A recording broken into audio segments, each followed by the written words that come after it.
हम सब एक ही माँ के पुत्र हैं और भारत माता को हमें गुलामी की बेड़ियों से मुक्त कराना है। वो पिस्तौल लेकर के इसके ऊपर वार करने लगा तो ये आगे बढ़ा, तलवार थी इसके पास, तलवार से उसके हाथ को काट डाला। अंतिम रूप से भी इसने उस फांसी के फंदे पर खड़े खड़े भी फिरंगियों को मार भगाओ, यही नारा देते हुए भारत माता की जय, हम देश को आजाद करा के रहेंगे। इसके रक्त के छींटे संपूर्ण देश भर में फैले।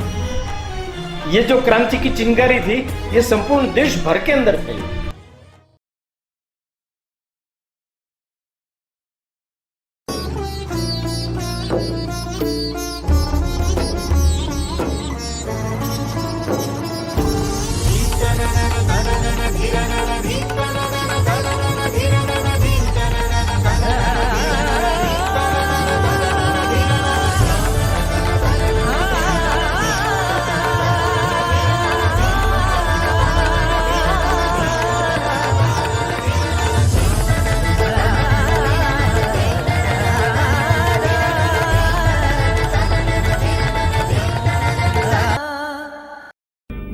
हजारों नौजवानों ने जिसमें बलिदान दिया, ऐसा एक महासंग्राम जिसके बीज बोए गए सन 1857 में झांसी रानी लक्ष्मीबाई, मंगल पांडे, तात्या टोपे, वीर कुंवर सिंह, वीर अजीमुल्ला, बहादुर शाह जफर, ऐसे कई वीर हिंदुस्तानियों ने कंपनी सरकार को ललकारा। क्रांति की चेतना हर एक प्रांत में फैल गई और समूचा हिंदुस्तान एक यज्ञ भूमि बन गया। आज हम स्वतंत्र है, सार्वभौम है, लेकिन क्या सचमुच इन वीरों का सपना साकार हुआ है? क्या उनका बलिदान सार्थक हो गया है? आज फिर से जरूरी है वो स्फूर्ति जगाने की, सर्वस्व दांव पर लगाकर देश के लिए जीने की।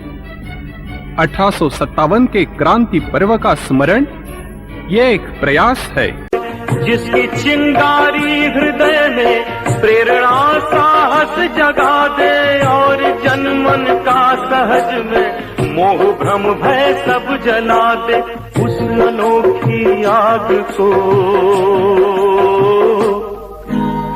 उस अनोखी आग को 100 यत्न कर सुलगा रहे हैं। देश जागे, देश जागे, वंदे संगम जा रहे हैं। देश जागे, देश जागे। भारतीय स्वतंत्रता के 75वें वर्ष पर प्रारंभ हुए अमृत महोत्सव पर समुत्कर्ष समिति द्वारा आयोजित व्याख्यान श्रृंखला यह गाथा है बलिदानों की में हमें आज माननीय ओम प्रकाश जी भाई साहब का मार्गदर्शन प्राप्त होने वाला है।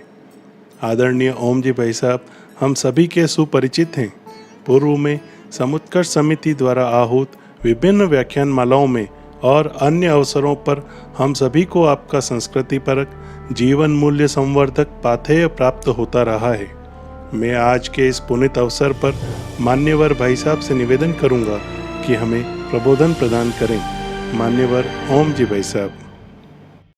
समुपस्थित देवियां और सजना, पिछली बार से हम लोग अपने देश की आज़ादी के आंदोलन के इतिहास को लेकर कुछ चर्चा चला रहे हैं। आज उस चर्चा को थोड़ा सा आगे बढ़ाएंगे। हम सब लोग जानते हैं कि 1857 जो स्वतंत्रता का संग्राम हुआ, कथित कुत्सित मानसिकता लेकर के कुछ लोगों ने उसको सैनिक विद्रोह का नाम देकर के ग्रंथों में उसका निरूपण किया। जैसा कि मैंने पिछली बार भी बताया, मात्र 23 वर्ष की अवस्था में सावरकर जी इंग्लैंड में अंग्रेजों के ही दस्तावेजों को सेलेक्ट करके 650 पेज का ग्रंथ 50 वर्ष पूरे होने के उपलक्ष्य में वो लिखते हैं। उस पुस्तक का शीर्षक वो देते हैं 1857 का स्वातंत्र्य समर। अब एक छोटी सी बात है जो हम सब लोगों को समझने की है। ये जो 1857 का जो स्वतंत्रता का युद्ध है, यह क्या हमारे देश के लिए कोई नई चीज़ है? वस्तुतः आप देखेंगे तो पूरा देश विदेशी आक्रांताओं से बहुत लंबे समय से त्रस्त रहा है और हर समय कोई न कोई एक युग पुरुष उस कालखंड के अंदर पैदा होता है और उस विदेशी आक्रांताओं को खदेड़ने के लिए आज़ादी का आंदोलन चलाता है। अंग्रेजों ने क्या किया? संपूर्ण विश्व भर में ऑस्ट्रेलिया, अमेरिका, उन सबको ईसाई बनाने के बाद, ईस्ट इंडिया कंपनी के तौर पर यहाँ आने के बाद, जैसा कि मैंने पिछली बार बताया, प्लासी की लड़ाई, बक्सर की लड़ाई, उसको जीतने के कारण से उनके मन में भारत के ऊपर भी अपना साम्राज्य पैदा हो सकता है, भारत को हम हमारा उपनिवेश बना सकते हैं। तो उसके लिए क्या किया जाए? खुला मैदान है, पूरे भारत का ईसाईकरण किया जा सकता है। उनकी मानसिकता यही है। किंतु ये जो देश है ना भारत, इसको समझने में अंग्रेजों ने भूल की। एक अनवरत संस्कृति का प्रभाव युगों युगों से जो इस धरती पर चला आ रहा है, वो इस धरती के लोगों के मन में मातृभक्ति के रूप में पैदा होता है। ये जननी है हमारी जन्मभूमि, इसके लिए जीवन समर्पण करना, इसके लिए सब कुछ अर्पण करना, ये हमारी भावना है। इसका रक्षण करना है, इसका पोषण करना है, इसके लिए बड़ी से बड़ी आहुति दे देना, ये कोई बड़ी बात नहीं। हजारों हजार लोग मातृभूमि को गुलामी की बेड़ियों से मुक्त कराने के लिए न केवल फांसी के फंदे पर बल्कि अनेकानेक माध्यमों से अपने जीवन की आहुति दे चुके। ये मूल भावना है। स्वधर्म, स्वदेश, उसकी रक्षा होनी चाहिए। उसमें से ये 1857 का स्वातंत्र्य समर पैदा हुआ है। 3 बिंदु मैं आपके सामने रखता हूं। पहला, ये जो स्वतंत्र समर हुआ, कोई कारण होगा। जैसा मैंने बताया, एक बेसिक परंपरागत चला आ रहा कारण ये है, हमारी जन्मभूमि को गुलामी की बेड़ियों से मुक्त कराना। कारण क्या है? मुक्त कराने के लिए योजना बनाई गई है। सुनियोजित तरीके से हम इसको संग्राम को आगे बढ़ाएंगे और फिर उसका क्रियान्वयन हुआ और अंत में परिणाम है। आज 3 बिंदु तक ही हम थोड़ा सा, 3 बिंदु में भी, क्रियान्वयन में भी, आरंभ तक ही हम सीमित रहेंगे। आप देखिए कारण। पहला मैंने बताया स्वदेश भक्ति, स्वधर्म और स्वदेश भक्ति की भावना इस देश में थी। किन्होंने पैदा की? राजे रजवाड़े तो बहुत आए और चले गए, पर हम सब लोग जानते हैं हमारे देश की जो सांस्कृतिक धारा है, जिसको हम सनातन धर्म प्रवाह कहते हैं, वो इस देश के साधु संतों के द्वारा पैदा किया गया, श्रेष्ठ महापुरुषों के द्वारा पैदा किया गया। उनके प्रवचनों में, उनकी भावधारा में, उनके खुद के अपने जीवन में ये चीज दिखाई देती है। दयानंद सरस्वती जी का फोटो है। उस कालखंड के अंदर दयानंद सरस्वती, रामकृष्ण परमहंस, विवेकानंद, राम सिंह कुका, साधु सन्यासियों का आंदोलन, ये न मालूम कितने ही ऐसे देश की जगह जगह पर चीजें खड़ी हुई है जिन्होंने हर व्यक्ति को, उसके अंतःकरण को छुआ है, स्पर्श किया। किंतु मोटे तौर पर अगर अपन देखेंगे तो 3 कारण मैं आपको बताता हूं। पहला कारण, ईसाईयत का प्रचार प्रसार। आप देखिए, सैनिक जो है ना, छावनियां जो बनी हुई है, ये 1850 के बाद में हर सैनिक छावनी में पादरी नियुक्ति दी गई। उस समय में भारत में 260 ईसाइयों के बड़े केंद्र खुल चुके थे। उसमें 360 ईसाई प्रचारक और भारतीय जो धर्मांतरित हो गए, उनको भी पादरी बना दिया गया। ऐसे 500 लोग इन लोगों ने मिलकर के कमान अपने हाथ में ले ली। मेकाले ने शिक्षा पद्धति का रोपण किया, स्कूल खुल गए, अंग्रेजी स्कूल, उनमें बच्चों को पढ़ाओ, बाइबल पढ़ाओ, ईसाइयत का प्रचार प्रसार करो, ये भी एक माध्यम बन गया। माने ईसाइयत प्रलोभन के द्वारा भी, पद का लालच दे करके भी हम कैसे लोगों को धर्मांतरित कर सकते हैं, उसका प्रयास शुरू। दूसरा, लॉर्ड डलहौजी, उसको भारत का साम्राज्य निर्माता कहा जाता है। उनकी नीति क्या थी? राज्यों को हड़पना। एक बड़ी उस समय में प्रथा थी गोद लेने की प्रथा, उसको उन्होंने कह दिया कि ये नहीं कर सकते आप।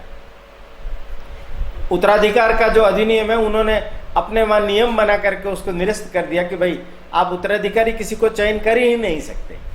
अगर आपका लड़का है तो ठीक है, किसी को गोद नहीं ले सकते। अनेक राजे रजवाड़े उस समय में उनके प्रयत्नों के द्वारा हड़प लिए गए। आप पंजाब को देखिए, रणजीत सिंह जी की मृत्यु के बाद उनका जो लड़का है दिलीप सिंह, लंदन लेकर के गए, उनकी मां को भी लेकर गए, वहां उनका ईसाईकरण किया गया। छत्रपति शिवाजी महाराज, उनका जो वंश चला आ रहा था, सतारा में प्रताप सिंह जी, उनके लड़के नहीं थे तो उन्होंने अप्पा साहब को गोद लिया, उसको उन्होंने निरस्त कर दिया। राघोजी भोसले नागपुर, उनको नहीं लेने दिया गया। झांसी की रानी लक्ष्मीबाई, दामोदर राव को गोद लिया, उसको नहीं लेने दिया गया। पेशवाओं की पेशवाई चली गई थी, मराठों को वहां से निकाल करके कानपुर के पास में बिठूर नामक स्थान पर बिठाया गया। वहां बाजीराव पेशवा द्वितीय वो रहते थे। बाजीराव पेशवा द्वितीय ने नाना साहब को गोद लिया, उन्होंने उसको भी मान्य नहीं किया। उन सबके राज्यों पर अपने एजेंट बिठा करके उनके वहां के सारी धन संपत्ति उसको नीलाम करना, वहां अपनी सेना को बिठाना, वहां उन सारे राज्यों के सब कामकाज को अपने हाथ में ले लेना, इसके कारण से पूरे देश भर के अंदर अंग्रेजों के प्रति एक खिलाफत का भाव, विद्रोह का भाव लोगों के मन में पैदा होना लग गया। ये राजे रजवाड़े जितने भी थे, उन सब लोगों को तो लगने लग ही गया था। ये यहाँ लखनऊ के नवाब वाजिद अली, उसको कैद करके कलकत्ता भेज दिया गया। जब इतने बड़े नवाब को कलकत्ता भेजा गया तो सबको लग गया कि आखिर हमारा भी नंबर आने वाला है। तो ये भी एक दूसरा कारण बन गया।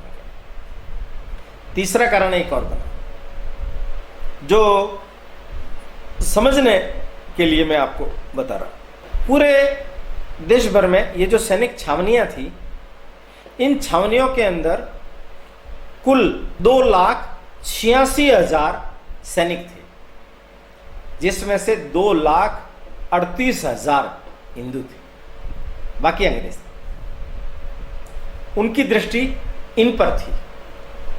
तो धर्म भ्रष्ट करना, देखिए हमारे समाज के अंदर कुछ कुरीतियां आ गई, और उन कुरीतियों के कारण से क्या हुआ, हम छोटी छोटी चीजों में हमारा धर्म भ्रष्ट हो गया है, ये मानने लग गए। छूत के हाथ का पानी पी लिया, छूत के हाथ का, धर्म भ्रष्ट हो गया। कैसा धर्म है हमारा? इतना कमजोर धर्म है क्या हमारा? पर नहीं, तो उन्होंने षड्यंत्र रचा, हमारी इस कमजोरी का फायदा उठाया। उन्होंने क्या किया, दमदम कलकत्ता के पास में वहां कारतूस जो नए बनाए। पहले छावनियों के अंदर जो बंदूक काम में ली जाती थी वो थी इनफील्ड, वो नई इनफील्ड आई, पहले ब्राउन लेस। तो इनफील्ड के लिए नए कारतूस बनाए गए, उसमें चिकनाई चाहिए थी, तो गाय के सुअर की चर्बी उसके अंदर डाली गई, मुंह से उसको खोला जाता था। तो धर्म भ्रष्ट हो जाएगा, धर्म भ्रष्ट हो गया तो हिंदू लोग उनका बहिष्कार करेंगे, तो वो जल्दी ईसाई बन जाएंगे। ये एक बहुत सोची समझी हुई साजिश रच करके, षड्यंत्र रच करके सब छावनियों के अंदर इन चीजों को फैलाया गया। लोग भयंकर आक्रोशित हो गए, सैनिक आक्रोशित हो गए। ये बड़े कारण थे जिन कारणों से लोगों के अंदर का अंदर सोला धधकने लगा। आगे कैसे बड़ी बात। तो इन सब कारणों को समझा किन्होंने? एक व्यक्ति अजीमुल्ला खां, ये नाना साहब पेशवा, इनके सचिव थे, वकील थे। वो ब्रिटिश साम्राज्य में पैरवी करने के लिए इंग्लैंड गए।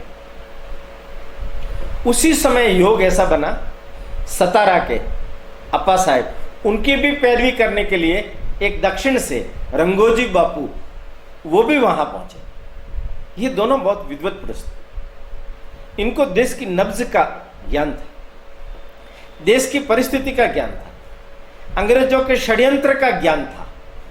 और ये लोग 10-12 साल 14 साल इंग्लैंड रहे और वहां अंग्रेज अधिकारियों से मिले जुले, तो उनकी मानसिकता क्या है उसको भी बहुत अच्छी तरह से इन्होंने समझा। इन दोनों ने मिलकर के बातचीत की, वापस भारत आए। ये अपने प्रयास में तो असफल रहे, पर वापस भारत आने के बाद में नाना साहब को साथ लिया और इन तीनों ने मिलकर के सारा विचार विमर्श किया कि ऐसी परिस्थिति है, इस परिस्थिति में एक ही उपाय है कि अंग्रेजों को भारत से भगाया जाए। कैसे करें? तो क्रांति की जाए। क्रांति के मुख्य सूत्रधार नाना साहब पेशवा। नाना साहब पेशवा ने अपनी सेना में सेनापति के नाते तात्या टोपे उसको नियुक्त किया। अब 4 लोग हो गए। इन 4 लोगों के साथ में एक और स्वतंत्रता की अग्नि पैदा हुई। वो थी तो महिला, पर पुरुषों से कम नहीं। हमने नाम सुना है झांसी की रानी लक्ष्मीबाई, ये पंच परमेश्वर। इन लोगों ने बैठ करके और सारी योजना को ताना बाना बनाया। मथुरा में दयानंद सरस्वती के गुरुजी विरजानंद जी, उन्होंने खाप पंचायतों का इकट्ठा किया। वहां भी ये लोग गए, सब चर्चा हुई, बातचीत हुई और उसमें से निष्कर्ष के रूप में क्या चीज निकली? क्रांति की जाए। क्या किया जाए? ये जो सैनिक छावनियां हैं, इनमें 2,38,000 सैनिक हिंदू है, इनका हिंदुत्व जगाया जाए। तो सेनाओं में संपर्क करने के लिए 2 प्रतीक चिन्ह चुने गए। गांव गांव आम लोगों तक अपनी बात स्वराज्य की, स्वदेश भक्ति की ले जाने के लिए चपाती, अन्नपूर्णा देवी का प्रसाद। स्वतंत्र लक्ष्मी के हाथ में कमल भी है, अन्नपूर्णा के हाथ में चपाती। तो कमल तो भेजा गया रक्तार्पण करने की भावना से विभूषित करने के लिए सेना में, हर सेना में, हर सैनिक छावनी में वो भेजा जाता कमल। आगे से आगे, आगे से आगे, आगे से आगे। ये सारी कार्रवाई गुप्त रहनी चाहिए, अंग्रेजों को इसका पता नहीं लगना चाहिए। नाना साहब पेशवा ने कहा, मैं अगर सारी लीडिंग करूंगा तो लोगों को पता चलेगा, अंग्रेजों को पता चलेगा। तो उस समय दिल्ली के ऊपर शासन था बहादुर शाह जफर का, अंतिम शासक था वो। मजबूरी में उनको अपना नेता चुना गया, उनके नाम से ही सारे फरमान जारी किए गए। पूरे देश भर में नाना साहब ने यात्राएं की। अजीमुल्ला खां, रंगोजी बापू, तात्या टोपे अनेक स्थानों पर गए, लोगों को जागृत किया। भजन मंडलियां, सन्यासी, तरह तरह के माध्यम चुने गए। जन जागरण हुआ व्यापक। मुद्दा क्या था? 31 मई रविवार का दिन, उसको चुना गया। एक साथ पूरे देश भर के अंदर सब छावनियों से लगा करके गांव गांव में अंग्रेजों के खिलाफ एक जबरदस्त संग्राम छेड़ा जाए। रविवार का दिन चर्च में जाते हैं अंग्रेज, गर्मियों बहुत थी तो गर्मियों में पहाड़ में चले जाते हैं अंग्रेज। और उस समय में द्वितीय विश्व युद्ध जब चल रहा था तो ये सब सैनिक रूस के साथ में उनका युद्ध चल रहा था, ब्रिटेन वगैरह का, तो उधर गए हुई थी सेना। तो काफी बड़ी पंचमांश सेना का भाग उधर गया हुआ है, तो सैनिक भी इनके पास कम है, तो हम उस समय में सफल हो सकते हैं। योजना बन गई, प्रचार प्रसार शुरू हो गया। व्यापक प्रचार प्रसार हो गया। उस योजना को क्रियान्वित करना है। तो इन्होंने, नाना साहब ने बताया सब लोगों के साथ में बैठ करके कि धन की जरूरत पड़ेगी। तो धन कहां से आएगा? तो अगर अपन चंदा करेंगे, इकट्ठा करेंगे, तो अंग्रेजों को पता चल जाएगा। देखिए आप, ये विभूति कितनी बड़ी है। इनके 5 लाख पाउंड इंग्लैंड में बैंक में थे। इन्होंने थोड़े थोड़े करके पैसे सारे निकलवाए। किस लिए? क्रांति के समय में पैसे की आवश्यकता होगी। पैसे की आवश्यकता होगी तो कहां से आएंगे? तो मैं मेरी जेब से देता हूं। कितना बड़ा मन होगा, कितना बड़ा भाव होगा। आप सोचिए, उस धन का उपयोग किया गया। जगह जगह पर कुछ अपने नेता कौन रहेंगे, जैसे लखनऊ में फैजाबाद के अहमद शाह, वो लखनऊ गए, उन्होंने लोगों के सामने आह्वान किया। आप सोचिए, एक मुसलमान व्यक्ति लोगों के सामने आह्वान करता है कि फिरंगियों को मार काट करके अपने देश से भगा देना है, स्वातंत्र्य लक्ष्मी की प्राप्ति करनी है, इसलिए हे मेरे देशवासियों, स्वधर्म के लिए, स्वदेश के लिए जग जाओ। आप देखिए उनके आह्वान का परिणाम क्या होता है। 20,000 लोगों का बलिदान अकेले लखनऊ में हुआ। एक छोटी सी बात और समझने की, ये जो हिंदू और मुसलमान,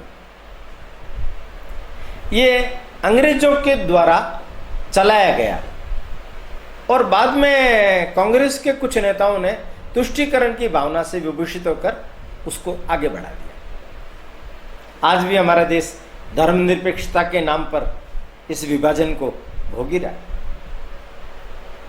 उस समय में न कोई हिंदू था, न कोई मुसलमान था, सब इस देश के हिंदुस्तानी थे, इस भारत माता की संतान थे।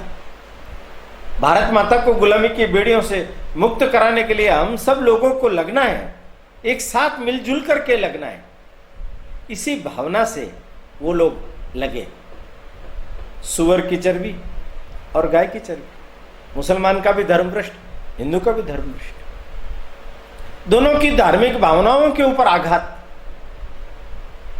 तो ये जो विभेदकारी नीति थी अंग्रेजों की, इस विभेदकारी नीति के विरुद्ध हम सब एक ही मां के पुत्र हैं और भारत माता को हमें गुलामी की बेड़ियों से मुक्त कराना है, इसलिए इन सब लोगों ने अपने जीवन की आहुति दी। क्रियान्वयन 31 मई को होना था, पर विधि का विधान कोई नहीं टाल सकता। एक बड़ी विशेष घटना घट गई। कलकत्ता से 23 मील दूर एक बैरकपुर करके स्थान है। वहां का एक सैनिक कहीं बाहर लोटा लेकर के गया हुआ था, ब्राह्मण था। कुएं के पास में जैसे वो पहुंचा तो वहां कोई एक वृद्ध सज्जन पहले से बैठा हुआ था, पानी पीने के लिए आया था, पर कोई व्यवस्था थी नहीं। तो ये ब्राह्मण महाराज जब लोटा लेकर के वहां पहुंचे तो इसने उनको हाथ जोड़ के विनती की, हे महाराज, मैं बहुत प्यासा हूं, मुझे पानी की आवश्यकता है, कृपा करके लोटा भर के मुझे पानी पिला दीजिए। उसने कहा कि तुम कौन सी जात के हो? उनका, महाराज मैं तो अछूत हूं। चल भाग यहां से, मेरा धर्म भ्रष्ट करेगा क्या? कोई तुम्हें पानी नहीं पिलाता, ये मेरा लोटा अछूत हो जाएगा, लोटा अछूत हो जाएगा। उस अछूत व्यक्ति ने बड़ी मार्मिक बात बोली कि महाराज, काय का इतना घमंड दिखाते हो अपनी जाति का, और आपका ये लोटा मांज दूंगा ना मैं, कौन सा भ्रष्ट हो जाएगा ये? और मेरे को पानी पिलाने से आपका लोटा भ्रष्ट हो जाएगा? और आप कारतूस मुंह में निकाल निकाल करके गए, सुअर की और गाय की चर्बी जब मुंह में डालोगे तब आपका धर्म भ्रष्ट नहीं होगा? तो उसने कहा क्या बोल रहे हो तुम? उन्होंने कहा मैं भी दमदम के कारखाने में काम करता हूँ, वहां गाय की और सुअर की चर्बी डाल करके नए कारतूस बनाए जा रहे हैं। ये ब्राउन लेस की जगह जो नई बंदूकें दी जा रही है आप लोगों को इनफील्ड, उसमें वही कारतूस काम में आएंगे और उसको मुंह से ही खोलना पड़ेगा, तब कैसे बचाओगे तुम अपना धर्म? ये आग बबूला हो। 34वीं रेजिडेंट बटालियन में बैरकपुर में 1446 नंबर का सैनिक है ये, और इसका नाम है मंगल पांडे। 29 मार्च का ये दिन है। देखिए आप, मार्च, अप्रैल, मई, और मई में भी 31, मैंने सबसे लास्ट 2 महीने पहले ये गया वापस अपनी छावनी में और अपने सारे सैनिकों को इकट्ठा किया और उनको बुलाया और कहा कि जानते हो तुम लोग, हम लोगों का धर्म भ्रष्ट करने के लिए इन फिरंगियों ने क्या योजना बनाई है? सारे इकट्ठे हो गए, क्या योजना बनाई? तो उन्होंने बताया कि कारतूस, उसमें गाय और सूअर की चर्बी भरी है और हमें मुंह से खोलना पड़ेगा, हम ये काम नहीं करेंगे कभी भी। तो फिर क्या करेंगे? इन अंग्रेजों को मारेंगे हम। उनका स्वातंत्र लक्ष्मी बलिदान चाह रही है, हम में से अनेकों लोगों को अपने जीवन का बलिदान देना पड़ेगा, अंग्रेजों की खिलाफत करनी पड़ेगी, उन्हें मारना पड़ेगा, उन्हें इस देश से भगाना पड़ेगा। इतने में एक कर्नल यूशन वहां आ गया और वो सब ये देखा, आग बबूला हो गया और उसने कहा गिरफ्तार कर लो इसको। मंगल पांडे ने कहा तुम मुझे क्या गिरफ्तार करोगे? उसने अपनी बंदूक उठाई और एक गोली यूशन महाशय को दाग दी, धड़ाम से नीचे गिरी। दूसरा लेफ्टिनेंट बॉब तुरंत आया, मंगल पांडे ने आओ देखा ना ताव, एक गोली उस पर भी चला दी, वो घायल हो गया। वो पिस्तौल लेकर के इसके ऊपर वार करने लगा तो ये आगे बढ़ा, तलवार थी इसके पास, तलवार से उसके हाथ को काट डाला। ये 2 गए, तीसरा एक सैनिक भी गया। इतने में किसी एक अंग्रेज सैनिक ने पीछे से वार किया तो इसके सिर पर लगने के कारण से ये नीचे गिर गया। अब इसको लगा कि ये मुझे मारेंगे तो इसने खुद ने बंदूक लगा करके अपने सीने का निशाना बना करके ट्रिगर दबा दिया,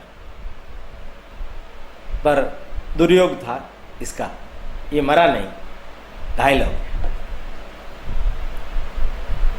लेफ्टिनेंट व्हीलर सेना को लेकर के आया, सब लोगों को गिरफ्तार किया, इसको गिरफ्तार किया। अंग्रेजों के न्यायालय में तो न्याय की उम्मीद अपन यही रखेंगे ना कि फांसी ही मिलेगी। त्वरित गति से उसको फांसी मिली। जल्लाद कोई उनको वहां फांसी देने के लिए तैयार नहीं। ऐसे देवता स्वरूप ब्राह्मण को हम नहीं मारेंगे। कलकत्ता से जल्लाद और बुलाए गए, वो जल्लाद आए। अंतिम रूप से भी इसने उस फांसी के फंदे पर खड़े खड़े भी फिरंगियों को मार भगाओ, यही नारा देते हुए भारत माता की जय, हम देश को आजाद करा के रहेंगे, ऐसी ही बात वो बोलता रहा। जल्लादों ने उसको नीचे से पट्टे खींच दिए, ऊपर से वो लटक गया। स्वतंत्रता के इस संग्राम में सुनियोजित नहीं, अनियोजित तरीके से, किंतु ऊपर वाले की योजना से, विधि के विधान से पहली आहुति भारत माता को मंगल पांडे के रूप में प्राप्त हुई। मंगल पांडे की ये जो आहुति है, इसने पूरे देश भर के अंदर जो क्रांति की योजना बनी थी उस योजना को बदल दिया। जन आक्रोश भड़क उठा, सैनिकों में आक्रोश भड़क उठा, हर छावनी में अंग्रेजों की खिलाफत, उनको मारना है, अंग्रेजों को मार करके भगाना है, इस भावना को बल मिलने लग गया। मंगल पांडे की ये आहुति भारत माता के चरणों में पहली आहुति थी। उनको गुलामी की बेड़ियों से मुक्त कराने के लिए इस वीर पुरुष ने अपने जीवन को दांव पर लगा दिया। इनका बहा हुआ रक्त व्यर्थ नहीं गया। इसके रक्त के छींटे संपूर्ण देश भर में फैले। ये जो क्रांति की चिंगारी थी, ये संपूर्ण देश भर के अंदर फैली, अलग अलग छावनियों में फैली। और सबसे पहले जो क्रांति का आगाज जिस छावनी में हुआ वो है मेरठ। दिल्ली और मेरठ की दूरी कम है। मेरठ की उस छावनी में सबसे पहले सामूहिक रूप से क्रांति हुई, और एक दृष्टिकोण से अगर देखा जाए तो सफलतम क्रांति थी। मेरठ की उस क्रांति ने जनता को, सैनिकों को एक साथ करके एक बहुत बड़ी सेना का स्वरूप बना करके और दिल्ली चलो, इसका नारा लगाते हुए वो लोग चल पड़े। इस पूरे कालखंड में किस तरीके से उन्होंने दिल्ली को जीता, किस तरीके से अंग्रेजों को मारकाट किया, किस तरीके से न केवल दिल्ली बल्कि आसपास का सारा इलाका किस तरीके से इस क्रांति की आग से आप्लावित हुआ, इसके बारे में हम चर्चा अगले धारावाहिक में करेंगे। अगला रविवार प्रातः 11 बजे फिर से जब हम मिलेंगे तो ये जो क्रांति है किस तरीके से घटती चली गई और इसका स्वरूप पूरे देश भर में किस तरीके से फैला, किस किस इलाके और किस किस कालखंड में किन किन लोगों के नेतृत्व के अंदर हमने सफलता प्राप्त की, उसके बारे में आगे के धारावाहिकों में हम और चर्चा करेंगे। तब तक के लिए मैं आपसे विदा चाहता हूँ। नमस्कार।